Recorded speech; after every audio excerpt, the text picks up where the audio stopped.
আমার অনেক দিনের ইচ্ছে ছিল নিজের একটা শখের মাটির চুলা হবে, যেখানে বসে পরিবারের সকলের জন্য মজাদার মজাদার রান্না করব আর তোমাদের সাথে শেয়ার করব। হ্যালো, আসসালামু আলাইকুম এভরিওয়ান, সবাই কেমন আছেন? মাটির চুলা বানানোর জন্য সবার প্রথমেই প্রয়োজন ভালো একটা মাটি।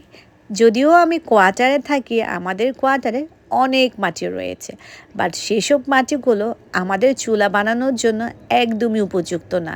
তাই আমি আমার ভাইকে রেডি করে নিয়েছি, দুজনে মিলে একসাথে মাটি আনতে যাব। বাট আমার ভাই তো যেতেই যাচ্ছে না, মনটা খারাপ করে বসে আছে। ওর নাকি খুব বেশি লজ্জা লাগছে।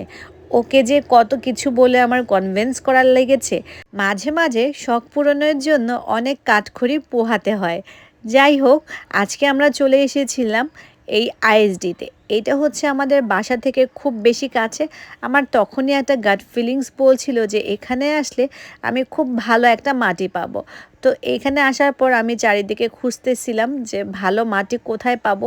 সো এখানে হচ্ছে আমরা টোটাল এসেছিলাম 3 জন। তো আমরা 2 জন মিলে হচ্ছে আমার ভাইকে গাইডলাইন করছিলাম যে কোথায় ভালো মাটি পাওয়া যায়। বাট এখানে ট্রাই করার পর দেখলাম যে এখানকার মাটিটা তেমন একটা ভালো না। তো ঘোরাফেরা করার পর আমরা চলে আসলাম আরেকটা লোকেশনে।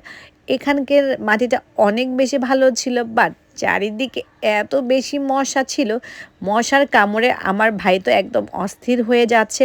ও আবার মশার কামড় একদমই সহ্য করতে পারে না। তো তারপর দেখলাম যে ও পারছে না, ওর খুব কষ্ট হচ্ছে।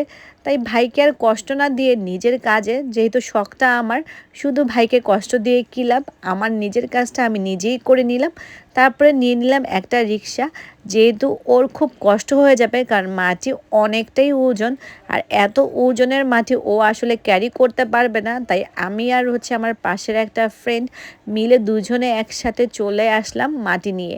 তারপরে বসে পড়লাম। মাটিগুলো অনেক শক্ত, যেহেতু এগুলোকে একটু একটু করে ভেঙে নিচ্ছিলাম, যাতে করে পানি দিলে খুব সহজেই হচ্ছে মাটিটা সেট হয়ে যায় এবং আমাদের চুলা বানাতে ইজি হয়।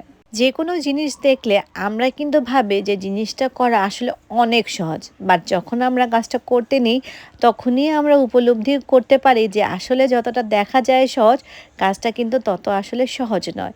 তো প্রথম দিন আমরা হচ্ছে সারা রাত হচ্ছে পানি দিয়ে এটাকে ভিজিয়ে নিয়েছিলাম। সাথে হচ্ছে দেখতেই পারছো আমার আম্মুও হেল্প করছিল। পুরো রাত হচ্ছে আমরা এভাবে পানি দিয়ে ভিজিয়ে মাটিটাকে নরম করার জন্য রেখে দিই। এইটা হচ্ছে তার পরের দিনের একটা ভিডিও। আজকে মেইনলি হচ্ছে আমরা প্রস্তুত করব হচ্ছে প্রথমে মাটিটা প্রস্তুত করার পর তারপরে হচ্ছে আমরা চুলা বানাতে যাব। তো প্রথমেই জাস্ট অল্প অল্প পানি দিয়ে ভালো করে মাটিটাকে প্রসেসিং করে নিয়ে তারপরে হচ্ছে মাটির স্তূপের উপর আবার আরেকটু স্তূপ, এভাবে করে করে মাটিটাকে আগে উঁচু করে নিতে হবে। যেহেতু আমরা এরকম একটা চুলা বানাবো যেটা হচ্ছে আমরা এদিক থেকে সেদিক নড়াচড়া বা ক্যারি করতে পারবো, তো ওই সিস্টেম করেই হচ্ছে চুলাটা বানাবো। তো আমি কিন্তু অলরেডি বলেছি আমরা এখানে টোটাল 3 জন কাজ করেছিলাম। তো এটা হচ্ছে আমার পাশের বাসার একটা ফ্রেন্ড, ও মেনলি হচ্ছে আজকে চুলাটা বানাবে, আর আমি জাস্ট পাশে থেকে ওকে হেল্প করছিলাম আর তোমাদের সাথে ভিডিওটা শেয়ার করার জন্য জাস্ট ভিডিও করছিলাম। মেনলি কিন্তু কষ্টটা করেছে ওই। এখানে আমাদের চুলা বানানোর জন্য মাটিটা একদমই কম পড়ে গিয়েছে। আমাদের আসলে খানিকটা মাটি বেশি আনা প্রয়োজন ছিল, বাট আমাদের ব্যাগটা যেহেতু একদম ফুল হয়ে গিয়েছিল মাটিতে, তার কারণে হচ্ছে মাটি আমরা আর বেশি করে আনতে পারিনি। এদিকে দেখো পাশের আন্টিটা চলে এসেছে আমাদেরকে দেখানোর জন্য যে উনি ছোটোবেলায় কীভাবে করে মাটির চুলা তৈরি করতো। উনি আসলে পাশ থেকে দেখছিল যে আমরা প্রথমে কীভাবে চুলা তৈরি করছিলাম, পরে সে নিজেকে কোনোভাবেই কন্ট্রোল করতে পারছিল না।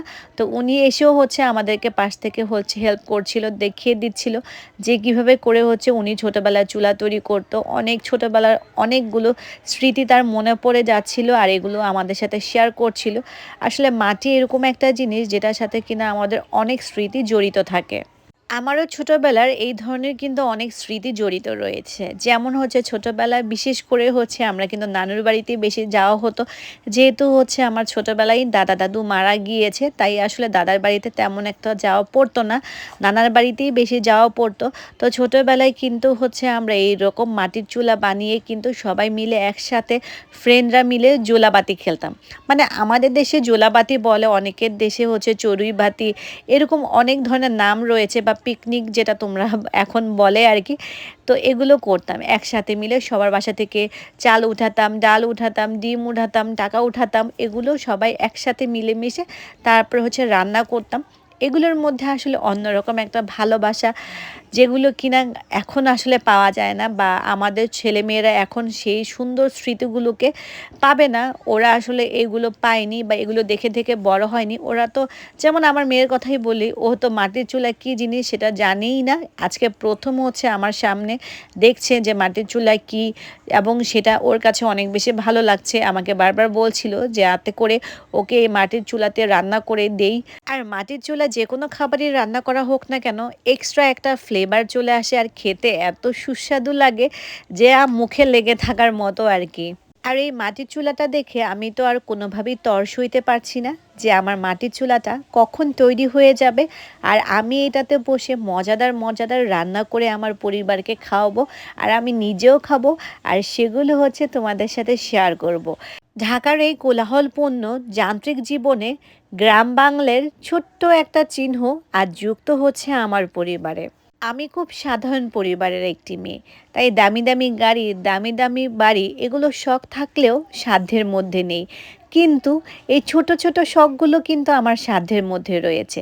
তাই আমি চেষ্টা করি এই ছোট ছোট শখগুলোকে সবসময় হচ্ছে পূরণ করার জন্য। কারণ বড় বড় শখগুলো কখনো পূরণ না করতে পারলেও ছোট ছোট শখগুলো যেন আমার জীবন থেকে চলে না যায়। তো দেখতে দেখতে কিন্তু আমার এই শখের মাটির চুলাটিও রেডি হয়ে গেল। তোমাদের কাছে কেমন লেগেছে আমার এই মাটির চুলাটি কমেন্টে কিন্তু জানাতে ভুলবে না। আজকে সারা দিনের জন্য এই মাটির চুলাটিকে রোদে রেখে দিব। তো এখানেই আমার ব্লগটি শেষ করছি। নেক্সট ব্লগে আবার দেখা হবে। টিল দেন সবাই ভালো থাকবে। আল্লাহ হাফেজ।